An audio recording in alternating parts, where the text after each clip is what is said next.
to another episode of Inside the Recording Studio. I am Jody Whitesides, and with me as always is Mr. Chris Elstrom. How are you today, Chris?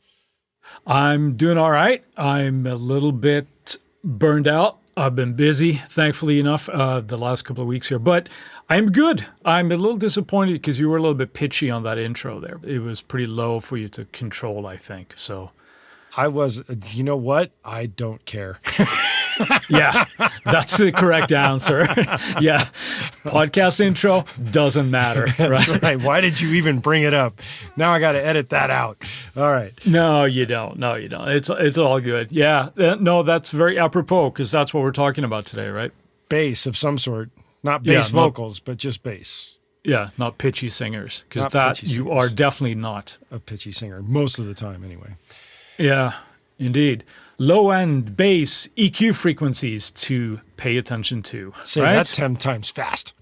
Yeah, I can barely say it once, so I'm just going to stick to that. All right. What are we kicking off with here?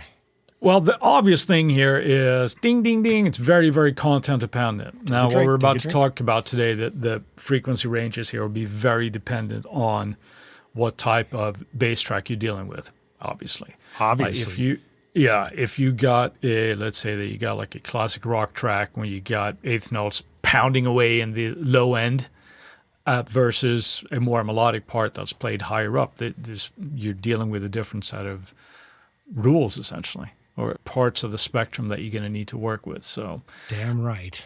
I would say, think about, Under Pressure from John Deacon. No, right? you mean Vanilla Ice. Obviously, right? Yeah, so if you're dealing with a part like that, or if you're dealing like a modern metal track, you're dealing with that differently, presumably, yes. And not just from a sonic standpoint, but very differently from a EQ standpoint, or at least I would.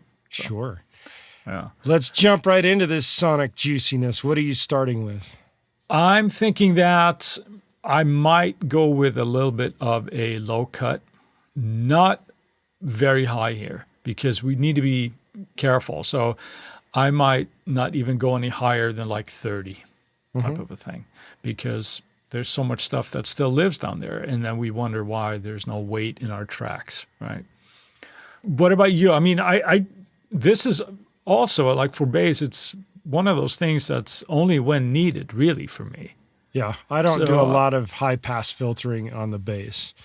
And it also is dependent upon what console I'm using at the time, or the EQ for that matter. Some will start at 30, some will be 31. It's usually right around that 30-ish mark, right, for their high-pass filtering kind of thing.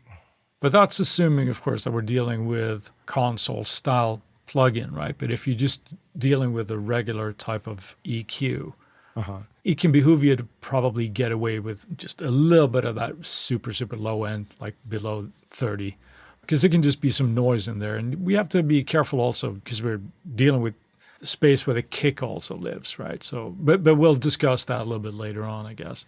Right. But the way I'm thinking about this is if I've got a direct input on a bass, and we're talking electric bass today.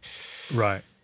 Comparatively to a mic'd bass. The mic is where you might have more issues with a low-end rumble or something going on where you might need to high-pass filter it. Generally with a DI bass, you don't need to. Unless you got really noisy fingers. Yeah. Noisy finger noise at like 40 cycles, right? That would be pretty crazy. But yeah, you're right. It's usually with that, but also let's say that you're running that DI, but you've printed it through an amp sim, perhaps, right? So go ballsy, man! Mic that damn thing up. I've done it. Of course, yeah, but then we get all the flexibility and stuff as well, right? From all the amp sims that we could use. Well, and another reason for being careful around high pass filtering at this point, because the sub areas, we're talking 0 to 80-ish in that range. When you're down there that low, what you might be messing with is your general intestinal rattling that you might want in your track. That's true. We were trying to come up with good descriptions for this. Yeah, this is very much the sort of intestinal, like, ooh, I feel something. What is that? It's going to cause me to have a movement. Right. Yeah. Didn't I think the Mythbusters did that, and they just said, no, it's absolutely a myth that it doesn't work that way. Sure. But anyway, it's still a good description, damn it. So that's where that lives. And it's like, ooh, let's get some weight behind it, right? Yeah. But if we move up just a little bit in the range here, that's when we're really getting into the fundamentals of pitch, right, for the bass lines. Mm-hmm. So this is something that we need to consider. I know you and I have spoken about it before, and I believe we talked about it on the podcast as well, where we might sit with a mix and we go, okay, well, I need more bass. So you end up reaching for like an EQ, right? Mm-hmm. But it's like, well, maybe you just need to push up the fader a little bit, because we can make things, or I think anyway, we can make things sound a little bit more unnatural if we start boosting too much in this range. Sure. Right.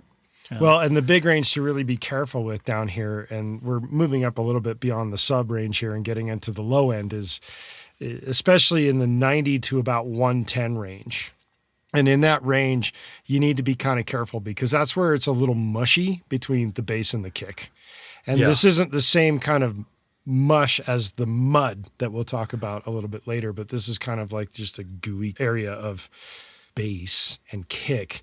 And what you don't want to be doing is doing a whole lot of boosting here. And the only time that I could figure you're doing that is if you've got a really crappy low-end original situation where it's almost non-existent, and then you have to try and EQ the living bejesus out of it to get something back in there.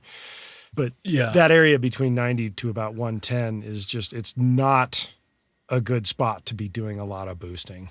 Right. And also one thing that we need to keep in mind when we're doing this is if we think about the frequency versus pitch, right? Just as a reference, right? If you're playing an open E string on a bass, that is just about 82 cycles at 82 hertz, where that fundamental lives, right? Mm-hmm. So if we keep that in mind, that's the sort of like the frequency range where there is tonal quality happening. And of course, even lower if we're detuning, or if we're using like a 5-string bass or something, we go down lower than that, obviously. Sure.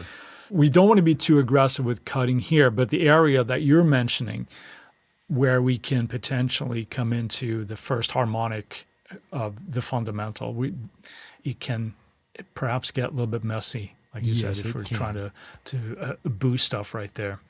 If we keep moving up here more, if we keep going into that sort of first harmonic range, that E that I mentioned, right now we're around 164 hertz. What do you tend to do in this range? Where do you stand? Do you tend to do some cutting? Do you tend to leave it alone? Or what do you do? Obviously, it's whatever it needs, right? But it is whatever it needs. However, I will tend to leave it alone for the most part, unless some particular note in this range is jumping out drastically and I need to maybe use a dynamic EQ that's narrowed in on the particular note that's jumping out. However, that being said, in this area of about 120-ish or so, this is where it gets up above your intestinal movements and it starts getting into the gut sensation of like, I'm really feeling this bass at this point. So I'm going to pay attention to that if I really want the bass to feel like it's almost like a punch, not so much a intestinal thing, but more of like the gut and above the gut and the chesty kind of thing. We're moving into the solar plexus, the solar chest plexus area here. Yes. Yeah. So again, something obviously to keep or to be aware of, because we're dealing with the weight of the bass here, right, and how it can carry through.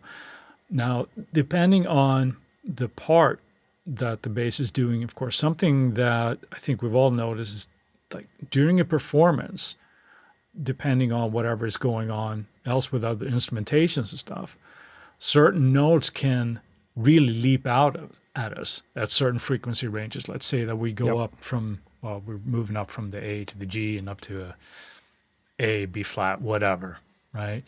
There might be a note that is just sticking out there. And then I think it can be a cool tool to either just with volume automation, but perhaps like you mentioned with a dynamic EQ or something like split EQ or something that can possibly do a good job kind of taming those.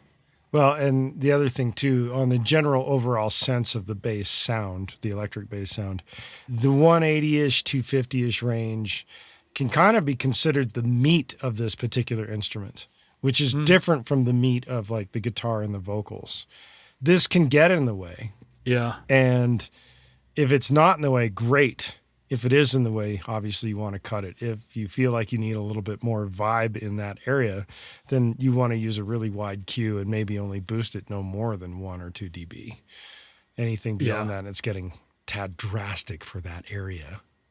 It can. And again, all of this is so dependent on the performance, because now the EQ things that we're talking about, we're assuming that we're actually playing in that range, which in fairness, for most pop music and rock music, you are, right? It's very rare that you might just have keyboard and guitar taking up all that low end and then the bass is doing something much higher in a higher register. Right? It's not to say that it doesn't happen, but generally we need to think about arrangement and things, and what is the most important part here? Do we need to kind of cut some of that out to make the bass sit better in order for us to perhaps have it at the level of a track where it's prominent enough where we hear it and feel it, but it's not just sucking all the energy out of the mix, right? The bass should never suck. It should always be a big kick in the gut. Anyway. It's almost like it's a foundation for a lot of stuff. Right? Almost like it is. Now, getting a little bit above that area that I was just speaking about, where you're getting in closer to like 275, 330-ish range, this now becomes the mud area. And it's not just the mud of the bass, but it could also be the mud of the kick drum too, which we've spoken about in previous episodes. Yeah. Here's where you need to start thinking about, well, where am I competing between this bass object and this kick object, and which one really kind of gets the prominence? And for the bass, this can be problematic in here. Even though you've got fundamental notes that can be happening here, it can be very problematic when it's in conjunction with other instruments that are down in this area. Wise choices can be cutting, but with very narrow Q. So your Q range is going to be extremely high, and then you're going to cut to taste, so to speak. At least that's what I do. I don't know. Yeah. For me, if we're talking about that relationship between kick and bass in this range, for me, the kick is going to lose, because I will generally have that much lower. And to me, in this range, if we're getting up to like the 300, like you mentioned, like 300 or possibly even higher. As I've said before, for me, the kick there, there's nothing good in the kick for me here. But there's got to be good in the bass, man.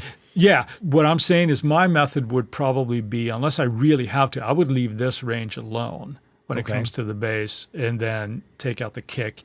Now, if we're fighting with different instruments, that might be a different point. But for me, it's the way that, as we're going to go into later here, but the way the bass is recorded, obviously, is imperative for any of these moves to kind of make sure that it's a good capture as possible.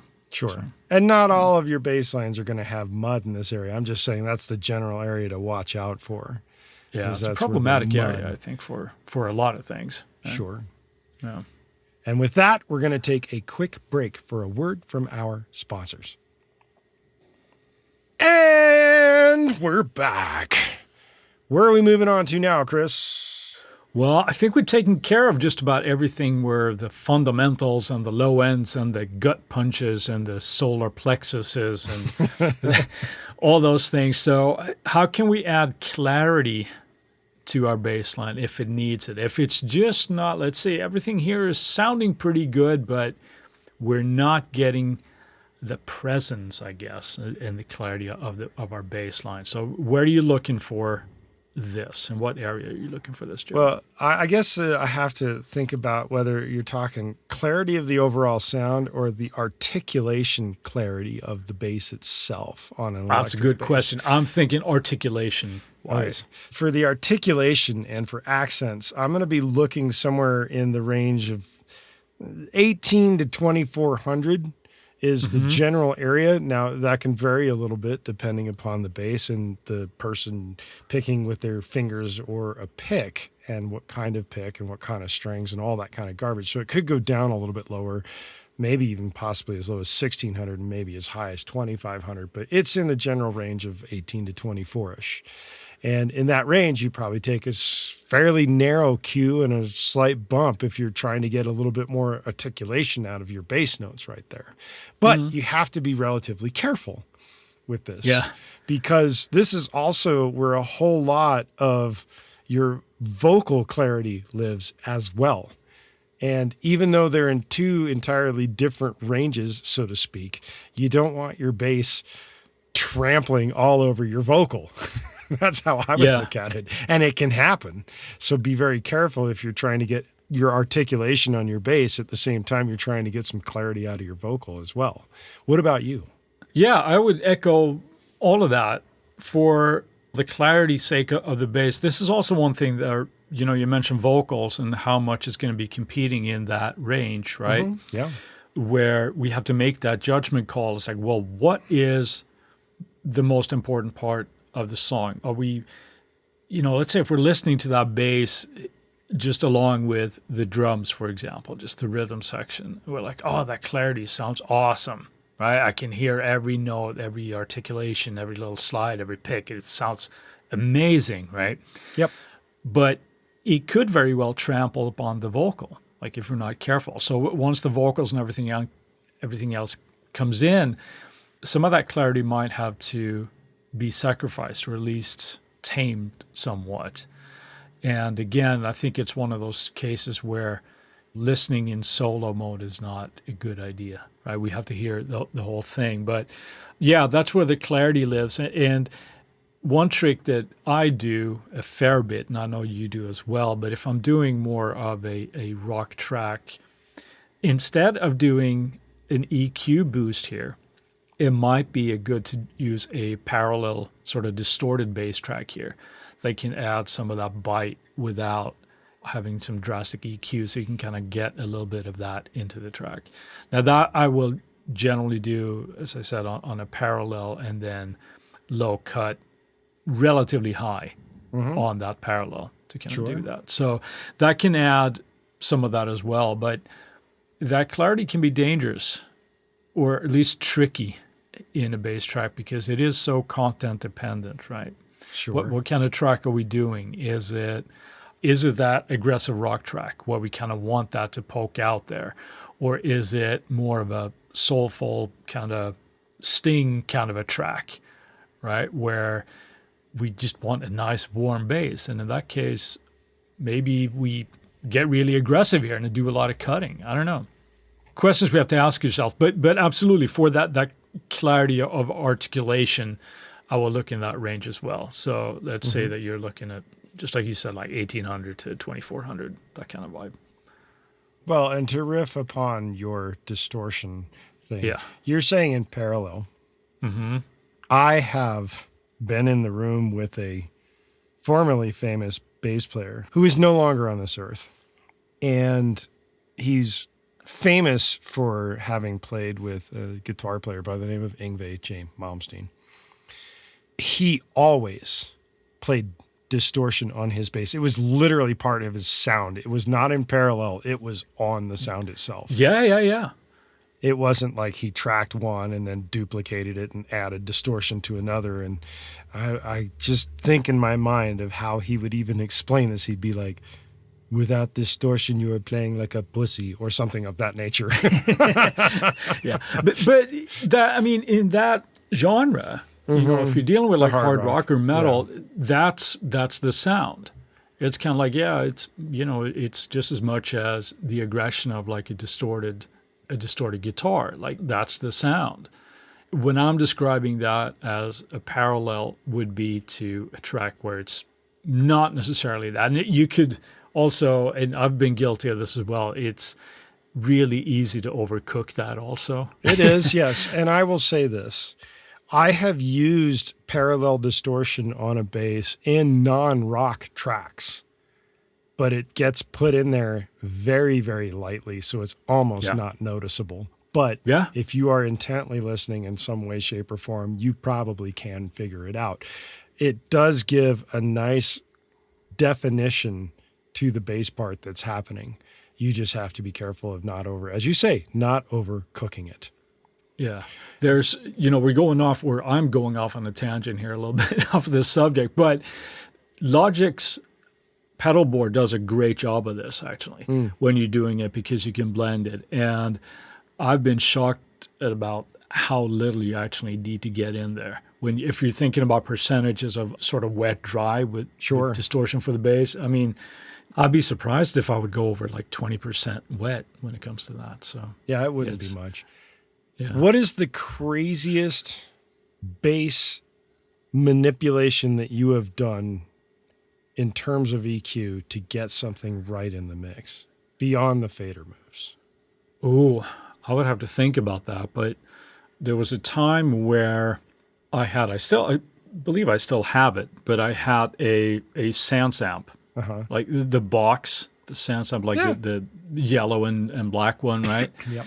And there was a time where I just cranked that sucker and DI'd the bass through that. And I didn't even have it like a clean track because I know this is it. But this is also during the time when I was really, really into like a lot of industrial stuff, right? So that was par for the course, but that hasn't changed. It's changed a fair bit, but it still holds a place in my heart, right? Sure. But that technique, it was one of those things where initially you're kind of thinking, well, this is wrong, right? You don't distort a bass, but you do, and it really, really worked. So that's carried over for me. So a lot of times where, as opposed to reaching for an EQ to kind of do some articulation, right, I might use that trick as well. But as far as like any really extreme stuff, I don't know. I remember there's an album I worked on for an artist where we did 3 bass tracks.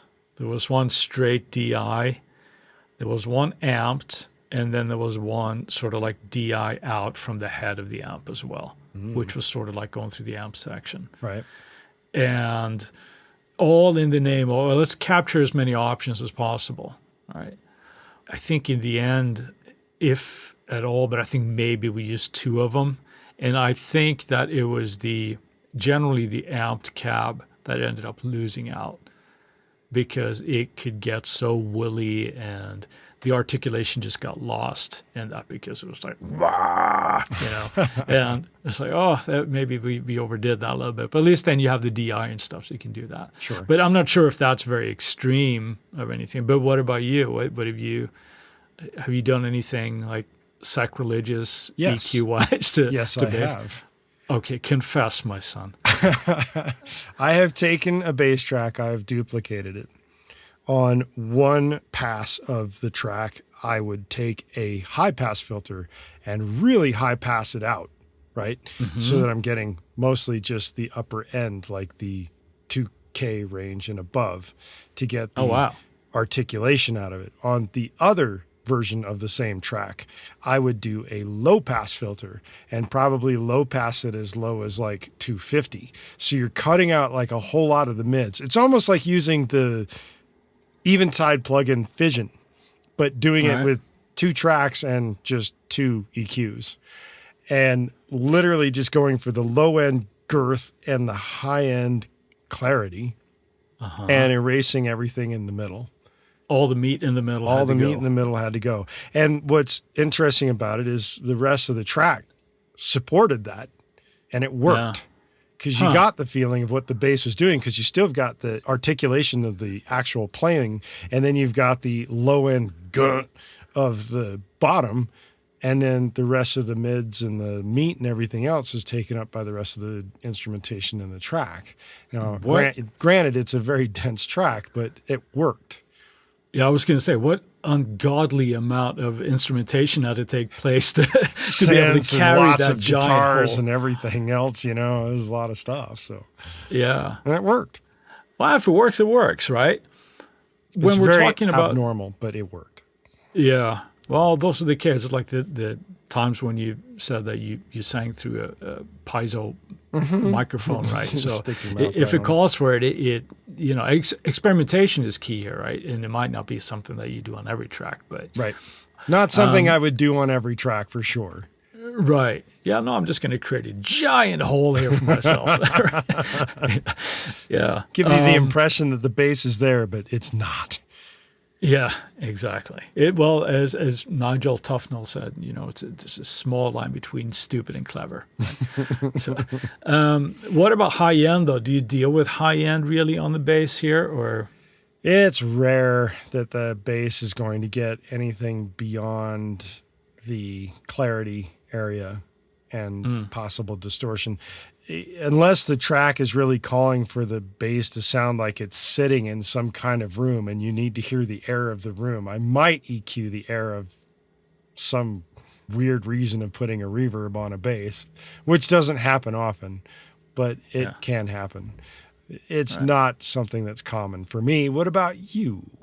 I tend to get rid of it if I can. I mean, if you have a dense enough track, and this is something I've noticed like Chris Lord-Alge do a lot of times, because he's certainly not afraid of extreme EQ moves. And he's a fan of this. And I've tried it before where he's just like, yeah, high shelf on the bass, yeah, crank it type of thing, right? Just to have a certain sound in a dense rock mix or whatever. And it can work sometimes, but to me, I get mixed results with that. And I think I find that scooping things out here or just leaving them alone is probably better for me. Yeah. But there's not a whole lot. It's kind of like what we talked about, whether it's electric guitars and stuff. Once you get above like 8K or lower, probably 6K, right? Is there anything really worth there but just like fizziness? And unless you're doing like say you're doing like a fingerstyle jazz track, right, where you want that instrument to really breathe and it's a trio or whatever, you might keep that in there. Yeah, no, I'm not a big fan of high end on bass, but that's just me. I could be wrong. Yeah. So, no, I think, but all in all, but when we're talking about EQing bass, I think I generally do less EQing on a bass, I think, overall than on a lot of other stuff. Let's say certainly when it comes to drums, right? But that's not bass. Get off it. No, it's not. But I'm just saying so that my sort of philosophy as a whole when it comes to EQing bass is generally more subtle, I would say. I certainly take into consideration the parts that we're dealing with here. But as always, like if we're having to do too much EQ moves or too drastic EQ moves here, it's probably maybe time for a re-record, maybe? Maybe. That's, yeah. My high and lows pass filter example is it wouldn't have taken a re-record, but it's one of those super extreme examples that is very rare to ever happen. That's why I wanted to bring it up. Sure, but that's also clearly more towards the experimental scale and just making sure that it works as opposed to the norm, right? Yeah. Sometimes you do that and it's like, but let's say that move hadn't worked for you.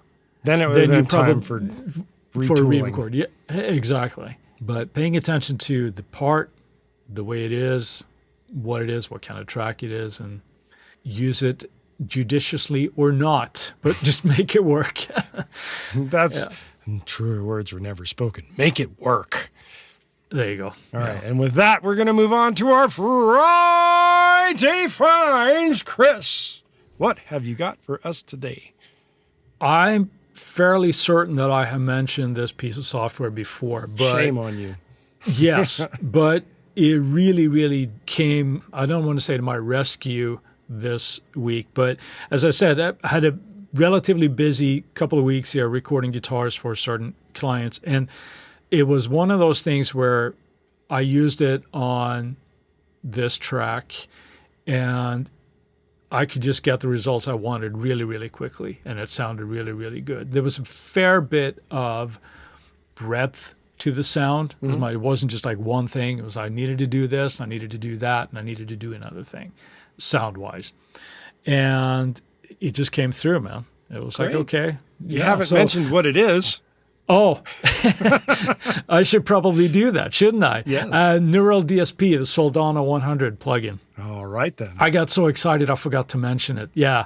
No, that really, this is a DI guitar going in, and yeah, it pull a few knobs, that thing smokes. It's great. I know I mentioned too many guitar amp sims on this podcast, but that's one. Maybe it's because I have a Soldano that I really like Soldano stuff. Again, that's my Friday find for this week. And you, sir, I believe you're going to go in a different direction than I am. Very different. I'm going with the Orchestral Tools Habitat. Ooh. Yes. I'm unfamiliar. I have been unfamiliar with this as well until I came across it. And I was like, holy cow, I think I need something like this, especially with an upcoming film that I'm supposed to be working with. The idea of the Orchestral Tools Habitat is that you can link synths and acoustic orchestral instruments in very different ways. It's like a great resource for those who are really into pads and creative textures. Mm. It is the culmination of a partnership as well. And it's technically just called Habitat, but it's a partnership between Orchestral Tools and Polymath. Okay. I've never heard of either of these companies, but it seems like a really cool situation that they're throwing out into the world, that you can do some pretty wild stuff with these synths that they've created, along with acoustic orchestral samples to go with it. That's my pick for this week. Awesome. Yes.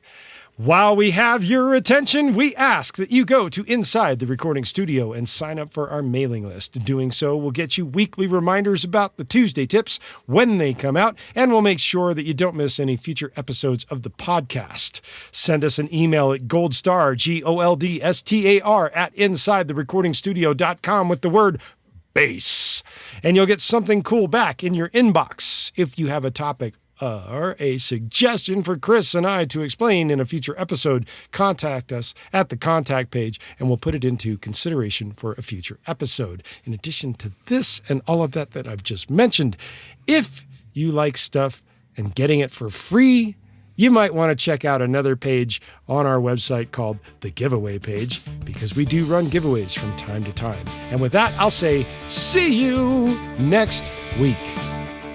Thanks for listening, people. Talk to you later, Jody.